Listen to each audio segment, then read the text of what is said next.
आज वंदे मातरम का विरोध कर रहे हैं, इस राष्ट्रगीत का विरोध कर रहे हैं, उसका बहिष्कार कर रहे हैं, उन्हें इस देशवासियों से माफी मांगनी चाहिए। मान्यवर,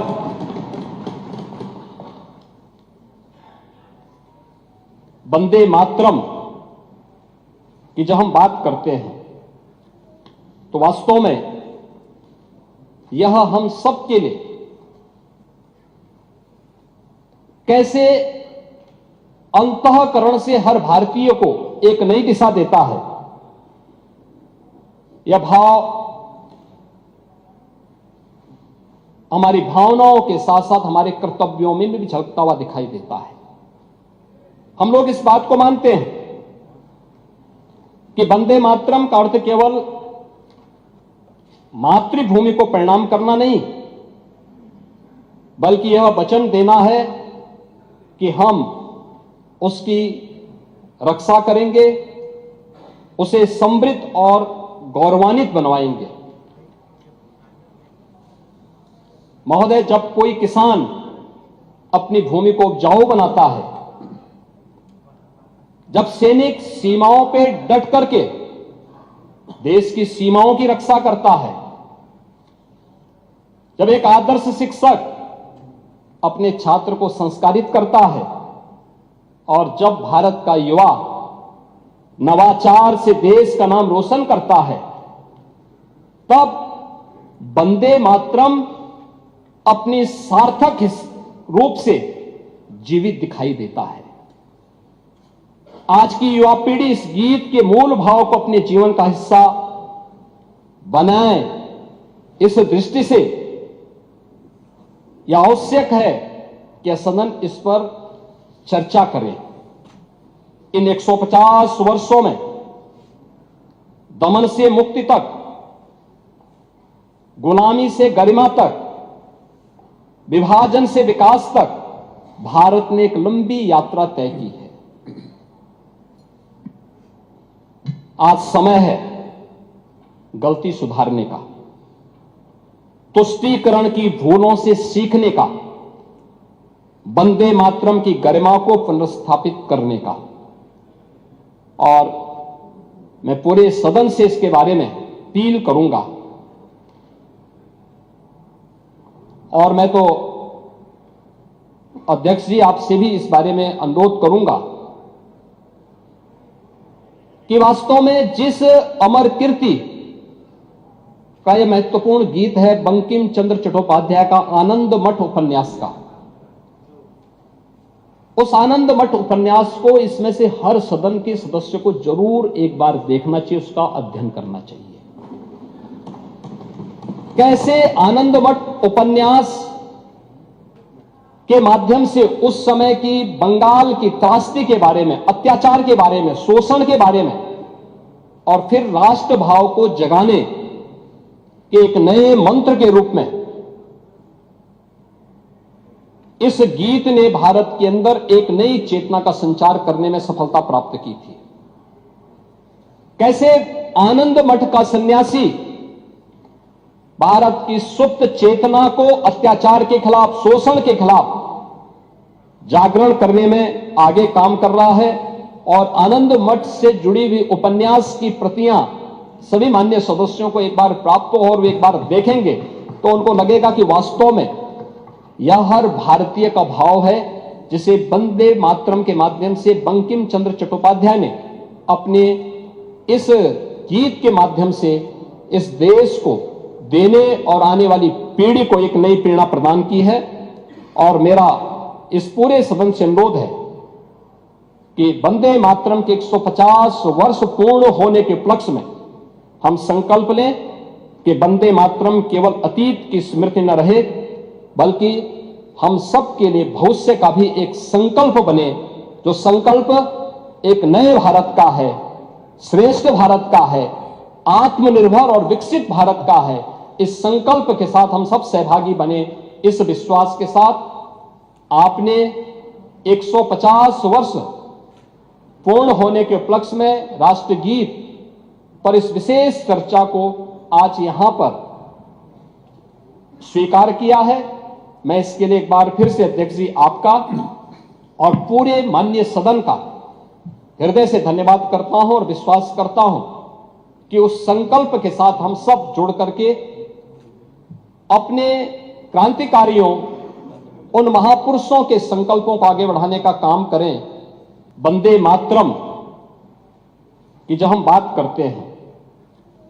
तो वास्तव में यह हम सब के लिए कैसे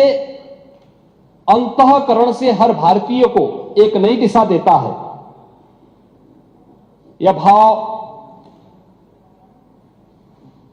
हमारी भावनाओं के साथ साथ हमारे कर्तव्यों में भी झलकता हुआ दिखाई देता है। हम लोग इस बात को मानते हैं कि वंदे मातरम का अर्थ केवल मातृभूमि को प्रणाम करना नहीं, बल्कि यह वचन देना है कि हम उसकी रक्षा करेंगे, उसे समृद्ध और गौरवान्वित बनवाएंगे। महोदय, जब कोई किसान अपनी भूमि को उपजाऊ बनाता है, जब सैनिक सीमाओं पे डट करके देश की सीमाओं की रक्षा करता है, जब एक आदर्श शिक्षक अपने छात्र को संस्कारित करता है और जब भारत का युवा नवाचार से देश का नाम रोशन करता है, तब वंदे मातरम अपनी सार्थक रूप से जीवित दिखाई देता है। आज की युवा पीढ़ी इस गीत के मूल भाव को अपने जीवन का हिस्सा बनाए। इस दृष्टि से यह आवश्यक है कि सदन इस पर चर्चा करें। इन 150 वर्षों में दमन से मुक्ति तक, गुलामी से गरिमा तक, विभाजन से विकास तक भारत ने एक लंबी यात्रा तय की है। आज समय है गलती सुधारने का, तुष्टीकरण की भूलों से सीखने का, वंदे मातरम की गरिमा को पुनर्स्थापित करने का।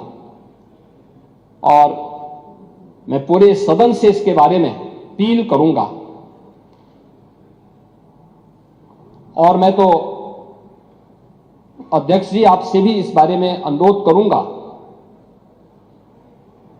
कि वास्तव में जिस अमर कीर्ति का यह महत्वपूर्ण गीत है बंकिम चंद्र चट्टोपाध्याय का आनंद मठ उपन्यास का, उस आनंद मठ उपन्यास को इसमें से हर सदन के सदस्य को जरूर एक बार देखना चाहिए, उसका अध्ययन करना चाहिए। कैसे आनंद मठ उपन्यास के माध्यम से उस समय की बंगाल की त्रासदी के बारे में, अत्याचार के बारे में, शोषण के बारे में और फिर राष्ट्र भाव को जगाने के एक नए मंत्र के रूप में इस गीत ने भारत के अंदर एक नई चेतना का संचार करने में सफलता प्राप्त की थी। कैसे आनंद मठ का सन्यासी भारत की सुप्त चेतना को अत्याचार के खिलाफ, शोषण के खिलाफ जागरण करने में आगे काम कर रहा है। और आनंद मठ से जुड़ी हुई उपन्यास की प्रतियां सभी माननीय सदस्यों को एक बार प्राप्त हो और वे एक बार देखेंगे तो उनको लगेगा कि वास्तव में यह हर भारतीय का भाव है, जिसे वंदे मातरम के माध्यम से बंकिम चंद्र चट्टोपाध्याय ने अपने इस